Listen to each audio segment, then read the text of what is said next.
کہ بدقسمتی سے اب دیکھیے کہ 1947 میں جو ہے پاکستان بنتا ہے اور 1956 تک کوئی آئین نہیں ہے کہ آپ نے ایک نوٹ پہ لکھا کہ 1 یونٹ توڑ دو. اس نے کہا کہ جج صاحب ان نوٹ کو تو آپ چھوڑے، میں آپ کے سامنے بھی کہتا ہوں کہ 1 یونٹ کو توڑ دو. پاکستان بنا اس لیے بنا کہ ایک فیڈرلزم کا ڈیمانڈ تھا.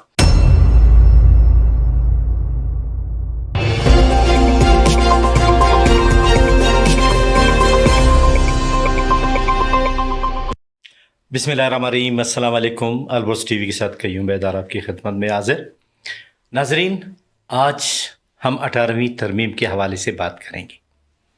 آپ کو معلوم ہے کہ قیام پاکستان 1947 میں عمل میں آیا. پاکستان بننے کے بعد اس وقت کوئی آئین موجود نہیں تھا. پہلا آئین 1956 میں بنا اور یہ 10 سال کا عرصہ بغیر آئین کے کس طرح چلتا رہا. اور اس کے بعد متفقہ آئین 1973 میں بنا. پھر 2010 میں 18ویں ترمیم کی منظوری کے بعد صوبوں کو اختیارات ملے اور وسائل میں اضافہ ہوا. اس حوالے سے بھی بات کریں گے. اور ہمارے آج اسٹوڈیو میں موجود ہیں نیشنل پارٹی کے مرکزی رہنما ڈاکٹر اسحاق بلوچ صاحب. ڈاکٹر صاحب، اپنے پروگرام میں آپ کو خوش آمدید کہتے ہیں. بہت مہربانی بیدار صاحب. میں برز ٹی وی کا بہت مشکور ہوں کہ انہوں نے وقتاً فوقتاً بہت ہی اچھے موضوعات پہ پروگرام انہوں نے منعقد کیے ہیں، اور جس سے نہ صرف لوگوں کو آگاہی ہوتا ہے بلکہ ایک پیغام لوگوں کو پہنچتا ہے کہ ہمارے آئینی حقوق کیا ہے، ہمارے قومی حقوق کیا ہے، ہمارے ثقافتی حقوق کیا ہے. ڈاکٹر صاحب، آپ کا بہت بہت شکریہ. اور ہم بات کریں گے آئین پاکستان کے حوالے سے. 1947 میں پاکستان بنا، پھر جیسے کہ میں نے کہا پہلا آئین 1956 میں بنا. اس 10 سال کے عرصے میں کس قوانین پہ عمل کیا گیا، کس آئین کو مد نظر رکھا گیا؟ بہت شکریہ. دیکھیں، پہلی بات تو یہ ہے کہ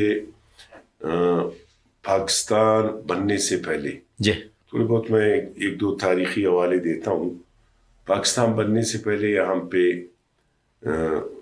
جو مشترکہ جو انڈیا تھا اس میں بھی آزاد ریاستیں تھیں، اور جب پاکستان بنا تو یہاں پہ بھی آزاد ریاستیں تھیں. باولپور اسٹیٹ تھا، کھلات اسٹیٹ تھا، یہ سب تھے.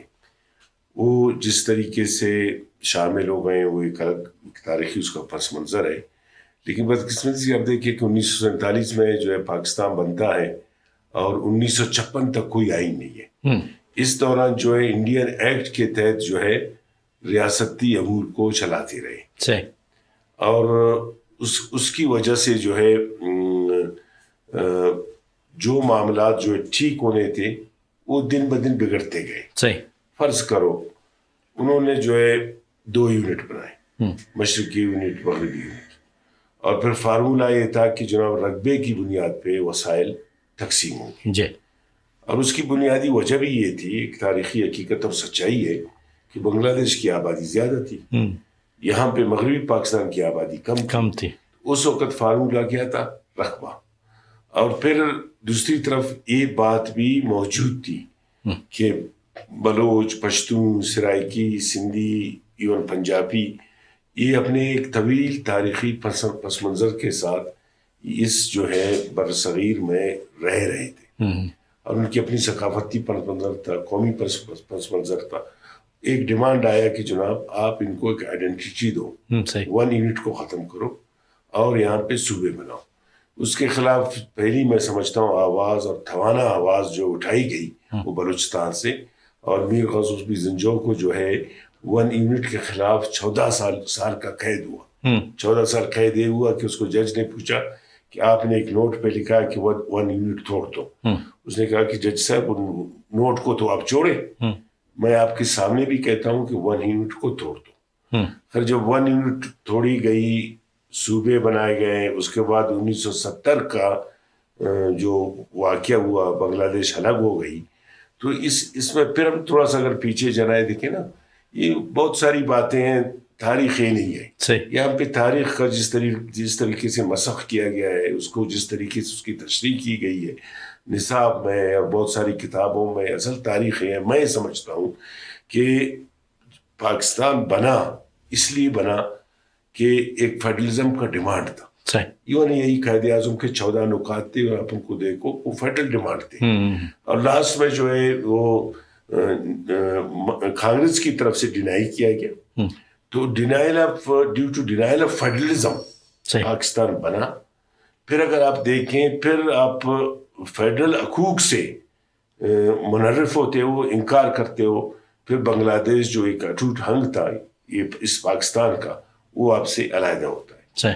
پھر یہ تسلسل جاری رہتا ہے اور ہمیشہ جو ہے یہ تنازع وفاق اور قومی وحدتوں کے درمیان اختیارات کا رہا ہے. اور اچھی بات ہے, میں سمجھتا ہوں کہ پیپلز پارٹی اور بالخصوص پیپلز پارٹی کے رہنما جو ہے سینیٹر رضا ربانی کو کریڈٹ جاتا ہے کہ انہوں نے جو ہے یہ 18ویں ترمیم کو جو ہے اس نے ڈرافٹ بھی کیا, ایک لحاظ سے اس کا اثر بھی ہے.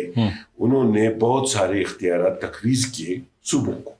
فرض کرو 27 منسٹریز ڈیوال ہو گئے, ایجوکیشن ڈیوال ہو گیا, ہیلتھ ڈیوال ہو گیا.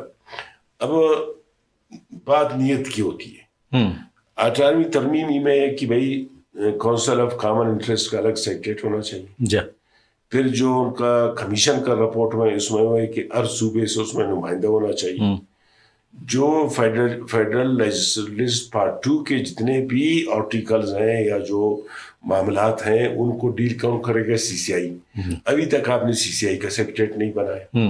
اسی طریقے سے ہم سمجھتے ہیں 18ویں ترمیم میں NFC ایوارڈ ہے کہ وہ ایوارڈ یہ کہتا ہے کہ ہر 5 سال میں ایوارڈ ہونا چاہیے اور پچھلے ایوارڈ سے کم نہیں ہونا چاہیے. اسی لیے پچھلے دنوں میں خبر گردش کر رہی تھی وفاق کے کچھ اداروں کی طرف سے کہ 18ویں ترمیم کی وجہ سے صوبوں کو زیادہ پیسے مل رہے ہیں. صوبوں کو زیادہ پیسے ملنے چاہیے, اس لیے ملنے چاہیے. اگر ابھی ہیلتھ ہے, ہیلتھ کا مطلب ہے صرف اسلام آباد پیمس ہے, پولیو کلینک ہے, نیشنل انسٹیٹیوٹ ہیلتھ ہے, باقی ہیلتھ صوبوں کا ہے. اگر پہلے اسلام آباد ہیلتھ کی مد میں 100 روپے لیتا تھا, ان کو 10 روپے لینا چاہیے. اس کا جو ہے دائرہ اختیار کم ہو گیا ہے. باقی 90 اس صوبوں میں NFC ایوارڈ کے فارمولوں کے مطابق تقسیم کریں, جو نہیں ہو رہا ہے. کیریکولم ہے, ایجوکیشن ڈیوال ہو گیا ہے. بھئی ہم اپنا کیریکولم خود بنائیں. ابھی یہ ہمارا کیریکولم ہے, آپ دیکھیں, مجھے افسوس سے کہنا پڑتا ہے بیدر صاحب, یہ تو مرڈر آف ہسٹری ہے. اس پہ KK عزیز نے کتاب لکھی دی مرڈر آف ہسٹری. اس نے جو تقابلی جائزہ لیا ہے اس سلیبس کا وہ سارا غلط ہے. تو آپ اپنے بچوں کو اچھی چیزیں پڑھائیں, نئی جدت کے ساتھ ان کو پڑھائیں, نئی دنیا کے ساتھ پڑھائیں. اگر کریکولم بنتا ہے 21ویں صدی کے تناظر میں بنائیں جس میں مذہبی یگانیت کا درس ہو, جس میں جو ہے ٹالرنس کا درس ہو, قومی یکجہتی کا درس ہو. پہلی بات تو یہ فرض کرو ڈائیورسٹی کو مانا نہیں جاتا ہے بدقسمتی سے اس ملک میں. ڈائیورسٹی بھائی ایک طاقت ہے. آپ گولو بلوچ قوم ہے, پنجابی قوم ہے, پشتون قوم ہے, سرائکی قوم ہے, سندھی قوم ہے. ان قوموں کا مجموعہ کیا ہے؟ وہ پاکستان ہے. کہتے ہیں نہیں, جب تک تنازع یہیں سے شروع ہوتا ہے, جب تک آئین میں یہ بات ہو کہ پاکستان از اے ملٹی نیشنل اسٹیٹ. ابھی فرض کرو میں آپ کو سوئٹزرلینڈ کا مثال دیتا ہوں بیدر صاحب. سوئٹزرلینڈ کی ٹوٹل جو ہے اس کا رقبہ کوئی 50,000 اسکوائر کلومیٹر ہے, آبادی اس کا 60 لاکھ ہے. سب سے بڑی زبان وہاں پہ بولی جاتی ہے جرمن, دوسرے نمبر پہ فرینچ, تیسرے نمبر پہ اٹالین, چوتھے نمبر پہ ایک آبادی ہے اس کو ریمیسج کہتے ہیں. ان کی آبادی ٹوٹل آبادی کا 3% ہے, لیکن اس کی زبان بھی قومی ہے. ان ساری زبانوں کو آپ قومی زبان ڈکلیئر کرو. آپ لوگوں کو بلے کو پڑھاؤ, بچوں کو اس اپنے نصاب میں, مستوکلی کو, خوشحال خان کو, رامان بابا کو, شاہ عبداللطیف بھٹائی کو, آپ جو ہے ان کو جو ہے کرو گے تو اس ملک میں جو ہے ٹالرنس, برداشت اور ایک اچھا جو ہے ایک فضا اور انوائرمنٹ اور ماحول آپ بچوں میں پیدا کر سکتے ہیں. ڈاکٹر صاحب 18ویں ترمیم میں ساحل اور وسائل کے حوالے سے کیا اقدامات کیے جا رہے ہیں؟ دیکھیں نا 18ویں ترمیم میں ایک آرٹیکل ہے جو بہت ہی اہم ہے, وہ 172 ہے, اس کا سب آرٹیکل 3 ہے. اس میں یہ ہے کہ equal and joint share between oil and gas. تیل اور گیس جس وحدت سے پیدا ہوتا ہے, آدھا حصہ صوبے کا ہے, آدھا حصہ وفاق کا ہے. صحیح. ابھی اس میں پھر یہ بھی لکھا ہوا ہے کہ اگر کوئی انٹرنیشنل معاہدہ نہیں ہے وہ من وہن اس پہ عمل درآمد ہوگا. ابھی 1952 میں سوئی گیس، لوگ جو ہے قدرتی گیس نہیں کہتے ہیں اس کو، کیا کہتے ہیں؟ سوئی گیس، اس لیے کہ سوئی سے پیدا ہوا. تو 1952 سے لے کر 2013-2014 تک جتنی بھی کمائی کی ہے پی پی ایل نے، او جی ڈی سی ایل نے ہم سے، اس کا حساب دیں. ان کے شیئرز میں ہمارا حصہ ہے، نمبر 1. دوسرا پھر 18ویں ترمیم میں ایک اور ترمیم ہے، وہ ہے آرٹیکل 158. اس میں یہ ہے کہ جہاں سے گیس پیدا ہوتا ہے پہلے اس کا حق ہے. ابھی فرض کرو ہمارے یہاں بلوچستان میں گیس ہم پیدا کرتے ہیں، ہمارا ٹوٹل جو ہے کنزمپشن اس وقت 7% ہے. ہم پیدا کرتے ہیں 17 سے 20% تک. سندھ زیادہ کرتا ہے، دوسرے نمبر پہ ہم ہیں.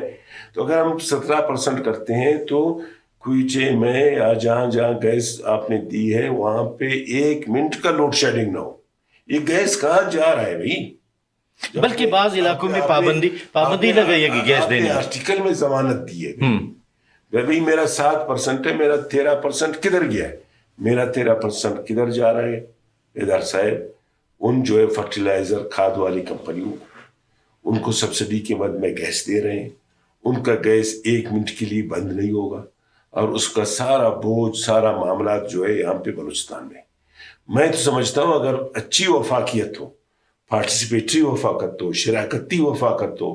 وفاق کس طرح چلتے ہیں؟ بلوچستان کے لوگوں کا گیس مفت ہونا چاہیے تھا کہ آپ یہاں سے گیس پیدا کرتے ہو. آپ کمپنیوں کو جو ملٹی نیشنل ہے اربوں روپے کماتے ہیں ان کو آپ سبسڈی دیتے ہو. یہاں پہ آپ جو ہے 1 یونٹ کا جو ہے ملین کیوبک فیٹ کا جو ہے آپ لوگوں سے جو ہے 20 گنا 100 گنا زیادہ لیتے ہو. انصاف تو نہیں ہے نا. ڈاکٹر صاحب بہت بہت شکریہ. بہت بڑا موضوع ہے، اس پر تو گھنٹوں بات ہو سکتی ہے لیکن وقت کی کمی ہے. ناظرین، آپ نے ڈاکٹر اسحاق بلوچ صاحب کی باتیں سنی اور ان کا یہی کہنا ہے کہ آئین پر اگر صحیح طور پر عمل درآمد کیا جائے اور خاص کر 18ویں ترمیم میں صوبوں کو جو اختیارات دیے گئے ہیں ان پر عمل درآمد کیا جائے، ساحل اور وسائل جس صوبے سے نکلتے ہیں ان کے حوالے کیے جائیں تو یقین جانے کہ یہ تنازعات نہیں ہوں گے. صوبے بھی ترقی کریں گے، ملک بھی ترقی کرے گا اور قومی یکجہتی ہوگی. ورنہ اسی طرح تضادات بڑھتے رہیں گے. قیوم بیدار کو اجازت دیجیے. اللہ حافظ.